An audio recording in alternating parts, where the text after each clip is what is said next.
Good morning, good afternoon, and good evening, and welcome to another video chat about the book, A Brief History of Economic Thought.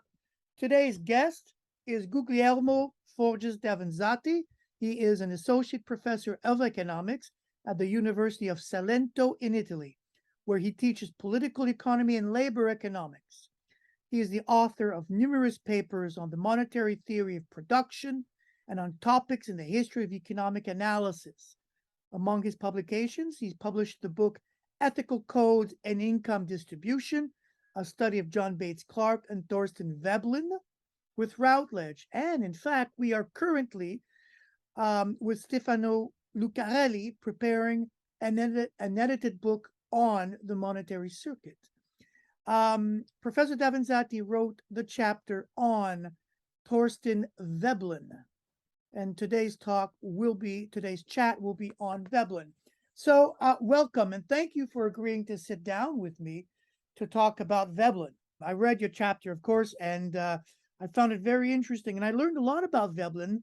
I knew a little bit about him, but not as much as what you talk about in the chapter. So why don't we start with the first question?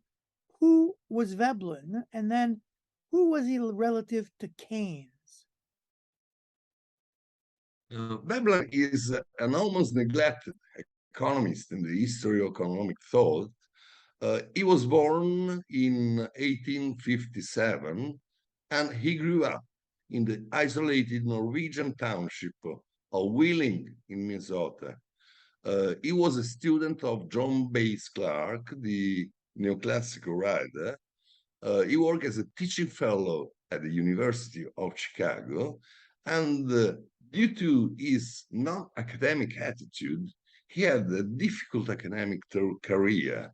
The Chicago administration, for instance, forced him out for flagrant marital infidelities.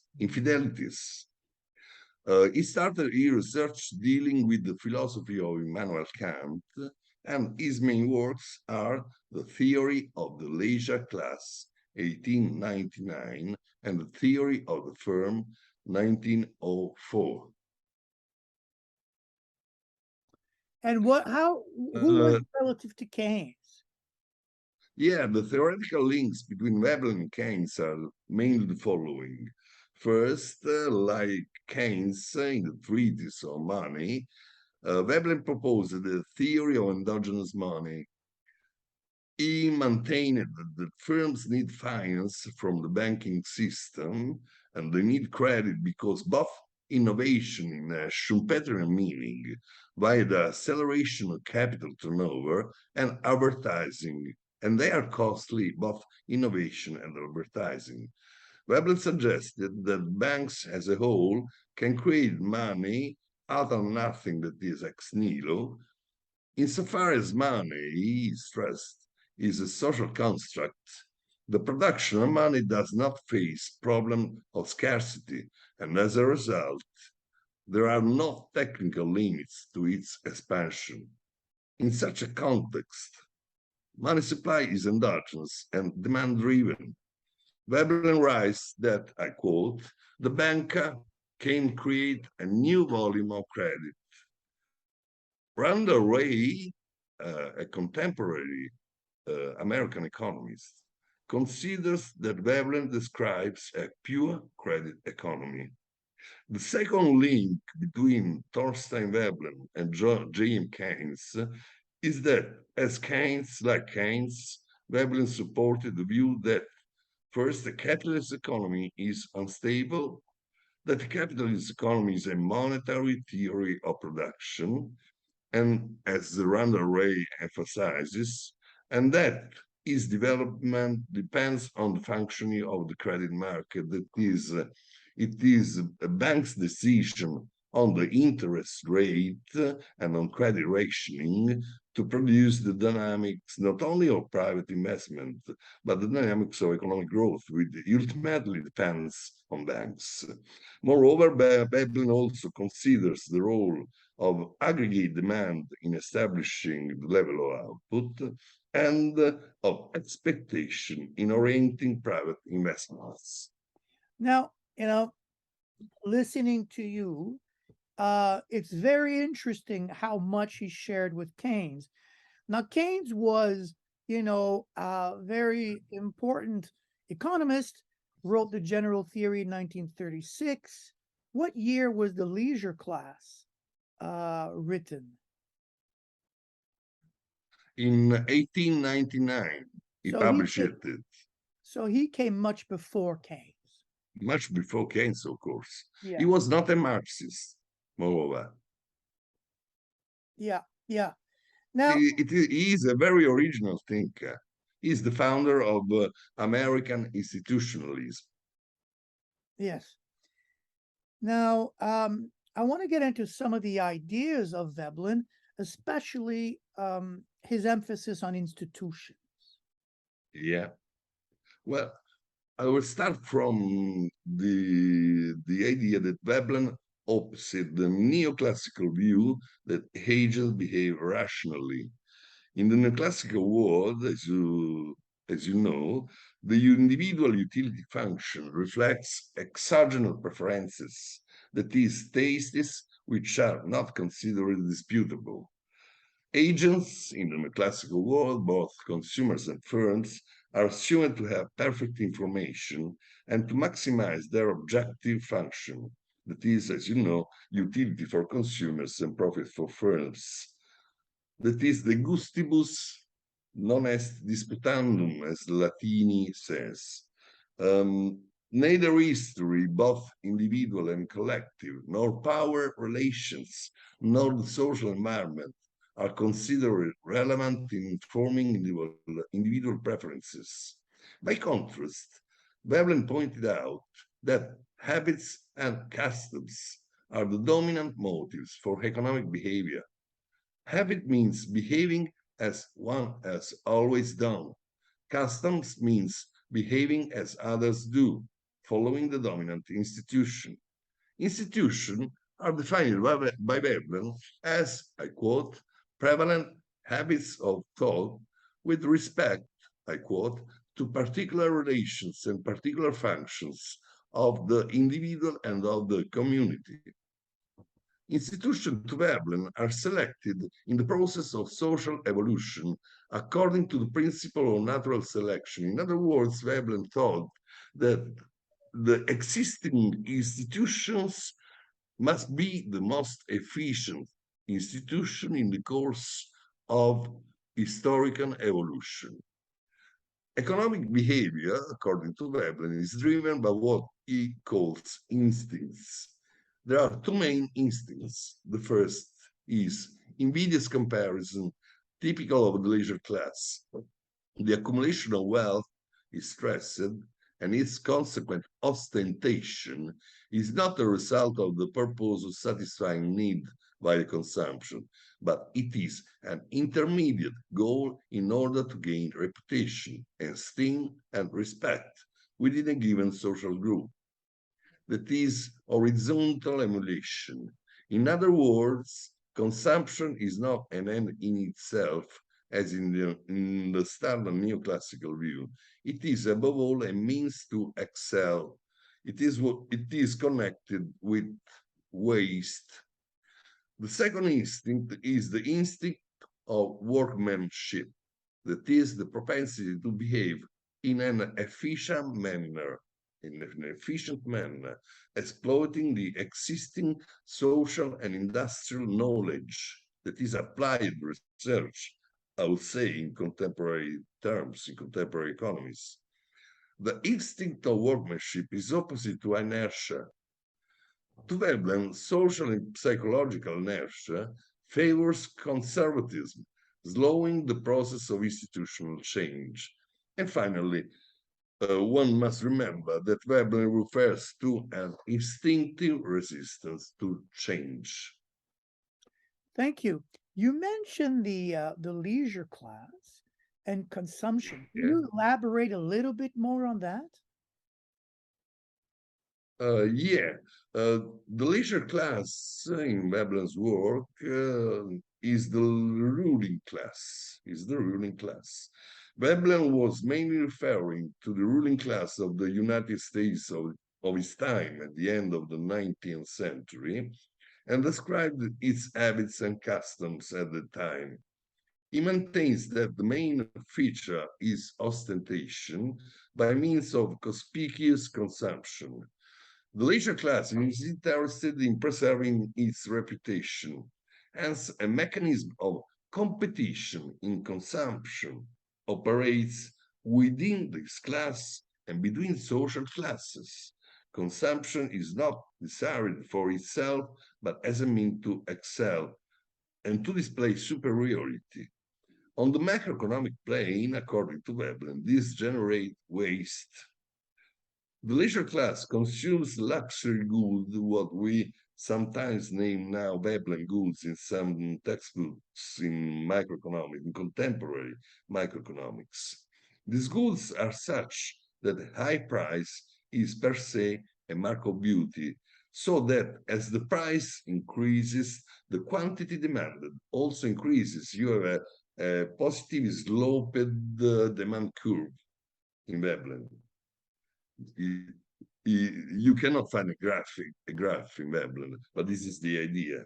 I elaborated in my book.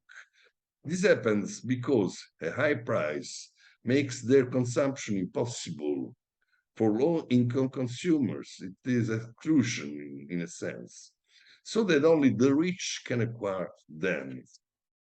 The desire to maintain one's reputation and to demonstrate one's superiority means that one must constantly buy and display better and more expensive goods than other neighbors. This need to keep up with Jones is a common attitude even among lower social classes who emulate the lifestyle of the wealthy.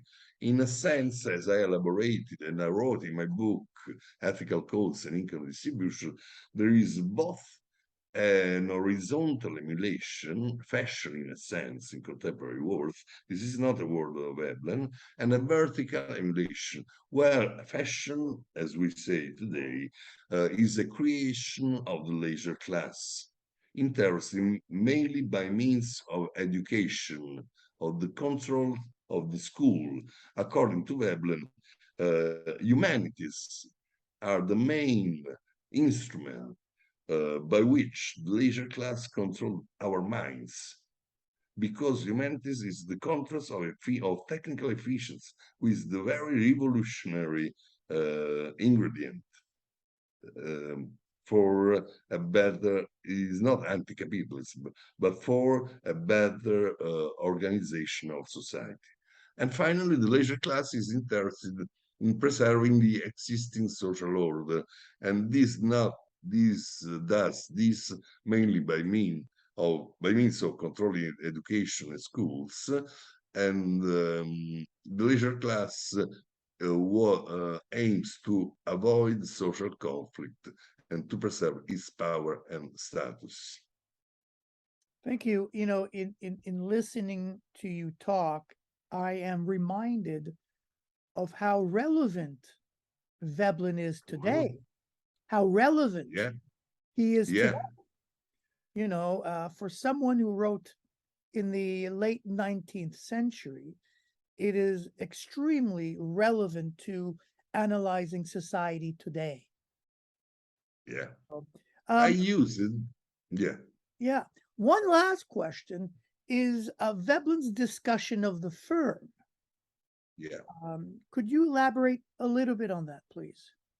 Well, to Veblen, the capitalist firm is a bureaucratic structure, and it is a locus of conflict between managers and technicians.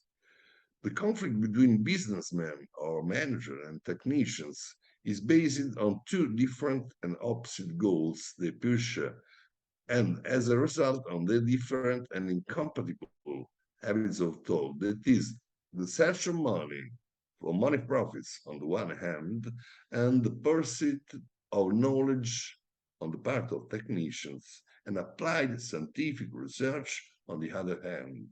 In other words, in contemporary microeconomic terms, the aim of managers is to maximize money profits, while the aim of technician is to maximize production. via the application at its maximum level of scientific, technological, and scientific research, applied research, not research in humanities. According to Veblen, the hierarchical dominance of managers generates inefficiency and waste. In fact, he maintains that the amount produced depends on the application of scientific knowledge. He observes that those who manage the firms tend to restrict production. He calls this phenomenon sabotage, increasing prices. This strategy can allow money profits to increase in non-competitive markets. Yes, the idea that contemporary capitalism is not based on competition. The main market is non-competitive market. On the aggregate plane, the strategy generates waste due to a level of production lower than that feasible given the existing technology. This view reflects the predominance of non-competitive markets, which is a feature of the second industrial revolution in the America of this time. Bank credit is the most important factor that allows firms to expand their size, and the expansion of firm size is the main engine of growth of labor productivity and production. By means of the application of scientific knowledge to great plans. To Veblen, banks are, as a whole, can create credit money without taking strains, as I said. And this observation is at the basis of the contemporary endogenous money view. To Veblen, finally, firms mainly compete in the timing of production and sale, the capital turnover. The individual firm that produces before its competitor earns extra profits. And the main way to obtain this result is to increase the acceleration of fixed capital. This is what we call it now in some macroeconomics term, in some macroeconomic textbook, time-based competition. And this is the whole story, the synthesis of Veblen's theory of the firm. Thank you very much. And I'm just going to repeat myself, but everything you said today and in this last part is very relevant to today. And I agree that Veblen is an underappreciated economist. And I hope that this video will help viewers and readers to appreciate Veblen more. Thank you very much.